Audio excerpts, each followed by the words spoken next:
Assalamualaikum warahmatullahi wabarakatuh. Perkenalkan, nama saya Dita Rizky Yuliani dari kelas N NPM 21012010446. Di sini saya akan menjelaskan 5 penerapan ekonomi dalam matematika bisnis. Yang pertama adalah himpunan. Himpunan adalah suatu kelompok dari objek-objek yang berbeda.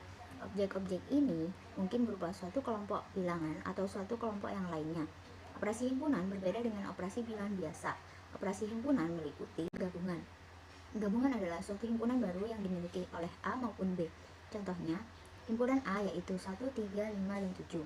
Kemudian himpunan B adalah 2, 4, 6, 8.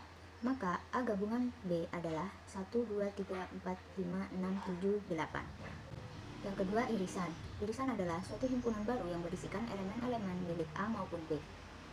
Contohnya, himpunan A 1, 3, 5, 7 dan himpunan B 3, 5, 6, 8. Maka A irisan B adalah 3 dan 5. Yang ketiga, komplement adalah semua anggota S atau himpunan semesta yang bukan anggota X. Contohnya, anggota himpunan semesta yaitu 0, 1, 2, 3, 4, 5, 6, 7, 8, 9 dan A 1, 3, 5, 7, 9. Maka A komplement yaitu 0, 2, 4, 6, dan 8. Selanjutnya, contoh kasus himpunan. Di pasar stan terdapat 45 pedagang. Tiap-tiap pedagang menjual 2 jenis barang yang akan mereka jual di pasar. Diketahui ada 27 pedagang yang menjual bahan masakan dapur saja dan 26 pedagang menjual macam-macam busana. Sementara pedagang yang tidak menjual keduanya ada 5 orang. Tentukanlah banyaknya pedagang yang menjual bahan masakan dapur dan bermacam-macam busana, serta gambarlah diagram Venn-nya. Penyelesaiannya yaitu diketahui himpunan semestanya 45. Kemudian NA atau pedagang yang menjual masakan dapur saja 27 orang. NB atau pedagang yang menjual macam-macam busana 26 orang. Kemudian NE pedagang yang tidak menjual keduanya ada 5 orang. Yang ditanya adalah NA irisan B. Maka jawabannya NA irisan B sama dengan dalam kurung NA ditambah NB tutup kurung dikurangi dalam kurung NS dikurangi NE tutup kurung. Masukkan angkanya. Yang pertama, dalam kurung 27 ditambah 26 tutup kurung dikurangi dalam kurung 45 dikurangi 5 tutup kurung. Hasilnya adalah 53 dikurangi 40 sama dengan 13. Nah, kemudian untuk mengetahui NA dan NB yaitu dengan cara NA dikurangi 3 dikurangi NA irisan B yaitu 27 dikurangi 13 sama dengan 14. Kemudian NB sama dengan NB dikurangi NA irisan B yaitu 13. Untuk gambar diagram Venn-nya seperti yang ada pada gambar tersebut. Seperti yang ada pada gambar, untuk yang di pojok kiri atas adalah himpunan semestanya. Kemudian untuk yang ada di pojok kanan bawah adalah pedagang yang tidak menjual keduanya. Untuk anggota himpunan A yaitu ada 14, anggota himpunan B ada 13, dan untuk yang di tengah adalah A irisan B. Materi yang kedua adalah barisan dan deret aritmatika. Yang pertama, barisan aritmatika adalah barisan bilangan yang memiliki pola yang tetap. Polanya bisa berdasarkan operasi penjumlahan atau pengurangan. Jadi, setiap urutan suku memiliki selisih atau beda yang sama. Selisih inilah yang dinamakan beda, yang biasa disimbolkan dengan B kecil. Untuk mengetahui nilai suku ke N dari suatu barisan aritmatika dapat dihitung dengan rumus berikut. N sama dengan A ditambah dalam kurung N dikurangi 1 tutup kurung B. Sedangkan untuk mencari beda yaitu B sama dengan UN dikurangi UN min 1. Yang kedua adalah deret aritmatika. Deret aritmatika adalah penjumlahan suku-suku dari barisan aritmatika. Penjumlahan dari suku-suku pertama sampai suku ke N barisan aritmatika dapat dihitung dengan rumus berikut, yaitu Sn sama dengan N per 2 dalam kurung A ditambah UN tutup kurung. Contoh kasus barisan dan deret aritmatika. Sebuah pabrik memproduksi sepeda gunung. Permintaan pasar terhadap sepeda gunung tersebut meningkat tiap bulannya. Agar tetap bisa memenuhi kebutuhan pasar, pabrik terus meningkatkan jumlah produksi sepeda tiap bulannya. Jumlah sepeda gunung yang diproduksi setiap bulannya membentuk suatu barisan aritmatika. Jika jumlah sepeda gunung yang diproduksi pada bulan ketiga adalah 1.500 unit, Dan pada bulan ke-6, jumlah sepeda gunung yang diproduksi adalah 2.250 unit. Tentukan banyaknya produksi pada bulan pertama dan pertambahan produksi setiap bulannya.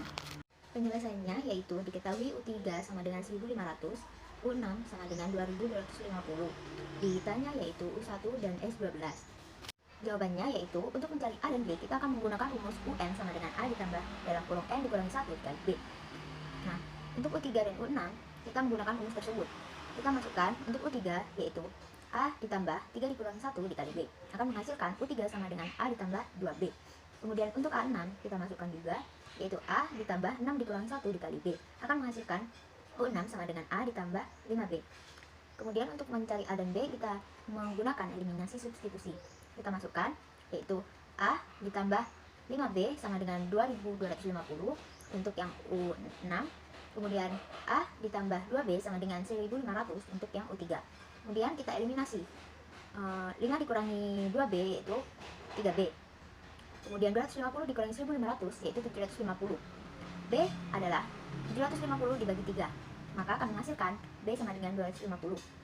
Kemudian untuk mencari A kita masukkan ke salah satu rumusnya yaitu A ditambah 2 dikali 250 sama dengan 1.500. Kemudian didapatkan A sama dengan 1.500 dikurangi 500. A sama dengan 1.000. Kemudian kita sudah dapat A dan B nya. Untuk mencari U1 kita langsung masukkan ke rumusnya saja. U1 sama dengan 1.000 ditambah 1 dikurangi 1 dikali 250. Kemudian U1 sama dengan 1.000 ditambah, karena 1 dikurangi 1 adalah 0 dan 0 dikali 250 hasilnya adalah 0. Maka U1 sama dengan 1.000 ditambah 0 sama dengan 1.000. Untuk selanjutnya yaitu S12. S12 yaitu rumusnya Sn sama dengan N per 2 dalam kurung A ditambah UN. Kemudian Sn sama dengan N per 2 dalam kurung 2A ditambah dalam kurung N dikurangi 1 dikali B. S12 sama dengan 12 dibagi 2 dalam kurung 2 dikali 1.000 ditambah dalam kurung 12 dikurangi 1 tutup kurung dikali 250. S12 sama dengan 12 dibagi 2 yaitu 6. Kemudian 2 dikali 1.000 yaitu 2.000. 12 dikurangi 1 yaitu 11 dan 11 dikali 250 yaitu 2.750. Kemudian S12 sama dengan 6 dikali 2000 ditambah 250 yaitu 4750. Maka hasilnya adalah S12 sama dengan 28.500. Yang ketiga adalah barisan dan deret geometri. Barisan geometri adalah susunan bilangan yang dibentuk menurut urutan tertentu, di mana susunan bilangan di antara dua suku yang berurutan mempunyai rasio yang tetap. Rasio yang tetap ini biasanya dilambangkan dengan R kecil. Berikut adalah rumus dari barisan geometri. UN sama dengan AR pangkat N dikurangi 1. Sedangkan untuk mencari rasio atau R-nya yaitu dengan cara UN dibagi UN min 1. Yang selanjutnya deret geometri. Deret geometri adalah jumlah dari suku-suku atau bilangan-bilangan dalam suatu barisan geometri. Adapun rumusnya sebagai berikut. Yang pertama, Sn sama dengan A dalam kurung 1 dikurangi R pangkat N tutup kurung dibagi 1 dikurangi R. Ini untuk rasio yang kurang dari 1 menggunakan rumus ini.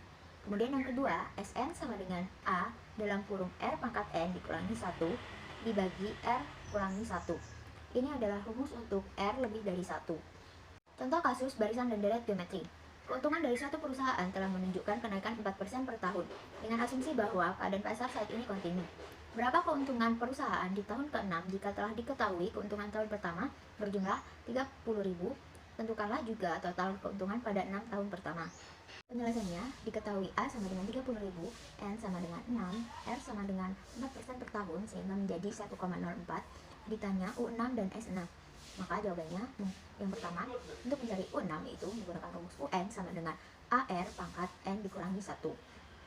U6 sama dengan 30.000 dikali 1,04 pangkat 6 dikurangi 1. Kemudian 30.000 dikali 1,04 pangkat 6 dikurangi 1 yaitu 5. Kemudian 30.000 dikali 1,04 pangkat 5 yaitu 1,21665. Kemudian dihasilkan U6 sama dengan 36.495,5. Kemudian untuk mencari Sn, kita menggunakan rumus yang R lebih dari 1, yaitu Sn sama dengan A dalam kurung R pangkat N min 1 dibagi R dikurangi 1. Kita masukkan yaitu S6 sama dengan 30.000 dikali dalam kurung 1,04 pangkat 6 dikurangi 1 dibagi 1,04 dikurangi 1. Kemudian 30.000 dikali 1,04 pangkat 6 yaitu 1,26531 dikurangi 1 per 1,04 dikurangi 1 yaitu 0,04. Selanjutnya 30.000 dikali hasil dari 1,26531 dikurangi 1 yaitu 0,26531 dibagi 0,04. Kemudian 30.000 dikali 0,26531 yaitu 7.959,3 dibagi 0,04. Hasilnya adalah 198.982,5. Selanjutnya materi yang keempat yaitu surplus produsen. Surplus produsen adalah selisih antara jumlah yang diterima secara aktual oleh produsen dari penjualan suatu produk dengan biaya minimum yang dikeluarkan oleh produsen agar bisa dijual atau ditawarkan di pasar. Besarnya nilai surplus produsen bergantung pada harga yang sebenarnya dijual oleh produsen atas produk tersebut. Jika harga sebenarnya yang dijual produsen naik, maka surplus produsen akan bertambah. Dan sebaliknya, jika harga sebenarnya yang dijual produsen turun, maka surplus produsen akan berkurang. Adapun rumus surplus produsen sebagai berikut. Setengah dikali dalam kurung P maksimum dikurangi P tutup kurung kemudian dikali Q. Selanjutnya contoh kasus surplus produsen. Jika diketahui fungsi penawaran dari suatu produk adalah QS sama dengan 3P min 60, di mana P adalah harga per unit produk dan Q adalah jumlah produk yang dijual, hitunglah besarnya surplus produsen jika harga pasarnya adalah Rp30 per unit. Penyelesaiannya diketahui QS sama dengan 3P min 60 dan P maksimum sama dengan 30. Ditanya adalah surplus produsen. Jawabannya yaitu yang pertama kita mencari Q. Q sama dengan 3 dikali 30 dikurangi 60. 3 dikali 30 yaitu 90. 90 dikurangi 60 maka akan menghasilkan Q sama dengan 30. Selanjutnya untuk mencari P, Q harus sama dengan 0. Kita masukkan ke dalam rumus. 0 sama dengan 3P min 60. Pindah ruas, 60 sama dengan 3P.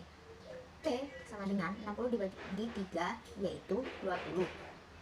Kemudian kita mencari surplus produsennya, yaitu sama dengan setengah dikali dalam kurung P maksimum dikurangi P dikali Q sama dengan setengah dalam kurung kita masukkan 30 dikurangi 20 dikali 30. Setengah dikali 30 dikurangi 20 yaitu 10 dan dikali 30. Hasilnya adalah setengah kali 30 kali 10 yaitu 300. Setengah dari 300 adalah 150. Materi yang terakhir adalah surplus konsumen. Surplus konsumen adalah selisih antara jumlah maksimum yang rela dibayar oleh seorang konsumen atas suatu produk dengan jumlah yang sebenarnya dibayar oleh konsumen ketika membeli suatu produk di pasar. Besarnya nilai surplus konsumen bergantung pada harga yang sebenarnya dibayar oleh konsumen atas produk tersebut. Jika harga sebenarnya yang dibayar konsumen menurun, maka surplus konsumen akan bertambah. Dan sebaliknya, jika harga sebenarnya yang dibayar konsumen meningkat, maka surplus konsumen akan berkurang. Adapun rumus surplus konsumen sebagai berikut. Setengah dalam kurung P dikurangi P max dikali Q. Contoh kasus surplus konsumen yaitu bila diketahui fungsi permintaan dari suatu produk adalah QD sama dengan 150 dikurangi P, di mana P adalah harga per unit produk dan Q adalah jumlah produk yang dijual. Itulah besarnya surplus konsumen jika harga pasarnya adalah Rp50 per unit. Penyelesaiannya diketahui QD sama dengan 150 dikurangi P dan P max sama dengan 50. Yang ditanya adalah surplus konsumen. Jawabannya kita mencari Q-nya terlebih dahulu. Q sama dengan 150 min P. Kita masukkan P-nya yaitu 150 dikurangi 50. Maka akan menghasilkan Q sama dengan 100. Selanjutnya untuk mencari P yaitu Q harus sama dengan 0. 0 sama dengan 150 min P. Kita pindah ruas yaitu P sama dengan 150. Selanjutnya surplus konsumen sama dengan setengah dikali dalam kurung P dikurangi P max dikali Q.